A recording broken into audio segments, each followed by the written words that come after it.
Hi అండి. మన ఛానల్‌లో స్వామివారి ముఖాన వేశాను కదండీ! దానికైతే చాలా రెస్పాన్స్ వచ్చింది. చాలా హ్యాపీగా అనిపించింది. అలాగే 7 శనివారాల పూజ గురించి కూడా చాలామంది కామెంట్ చేశారనమాట. పూజ విధానం క్లియర్‌గా ఎక్స్‌ప్లెయిన్ చేయమని.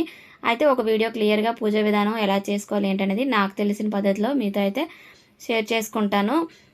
అయితే 7 శనివారాలు పూజ చేసే ముందు స్వామివారి గురించి తెలుసుకోవాల్సిన నాకు తెలిసిన కొన్ని విషయాలైతే మీకు ఇప్పుడు చెప్తాననమాట.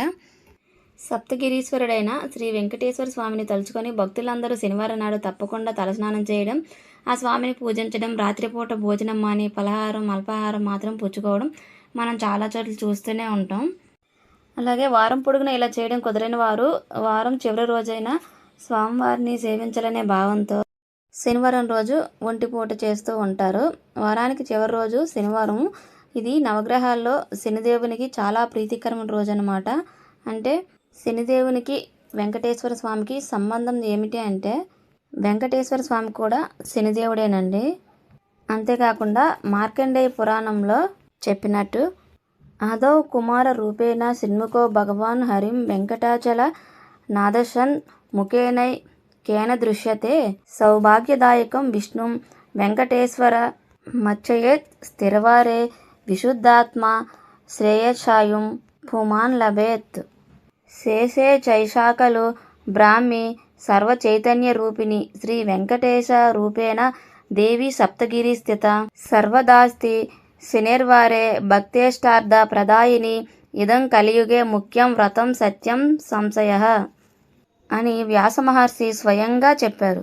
దీని అర్థం ఏంటంటే ఆదిలో 6 ముఖాలతో కుమారస్వామి రూపంలో ఉన్న శ్రీహరి కలియుగంలో ఒక్క ముఖము కలవాడై వెంకటేశ్వరుడిగా అవతరించి సర్వప్రాణులలోనూ చైతన్య స్వరూపి అయిన సరస్వతీదేవి కూడా ఈ వెంకటేశ్వర రూపంలో భక్తులకు దర్శనం ఇచ్చి అంతేకాకుండా శనివారం నాడు నియమనిష్టలతో శ్రీ వెంకటేశ్వరుని ఆరాధించే వారికి అన్ని కోరికలు తీరుస్తూ సుఖ సంతోషాలను ఇస్తుంది.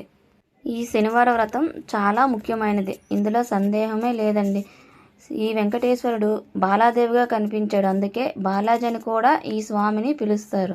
అందుచేత ఈ శనివార వ్రతం చేసిన భక్తులు ఆయుర ఆరోగ్య ఐశ్వర్యాలు పొందాలనేదే మన పురాణాలు చెప్తున్నాయి. స్వామివారి గురించి వ్రతం చేసే ముందు నేను తెలుసుకున్న విషయాలండి మీతో కొంచెంగా షేర్ చేసుకున్నాను. వ్రతం చేసేటప్పుడు మనకి 7 శనివారాల వ్రతం బుక్ అయితే దొరుకుతుంది కదా, ఆ బుక్ అంతా క్లియర్గా చదువుకుంటే మనకి స్వామివారి గురించి కొంచెంగా తెలుస్తుంది అనమాట. తెలుసుకొని మనం పూజను అయితే ఈజీగా చేసుకోవచ్చు. అయితే పూజ ఎలా చేయాలి, ఏంటి, ఏమేమి పాటించాలి, ఎలా ఉండాలి ఏంటి అనేది నేను ఒక వీడియో క్లియర్గా ఎక్స్ప్లెయిన్ చేసి వీడియో చేసి పెడతాను. నా పూజ అయితే ఈరోజు ఎలా చేసుకుంటాను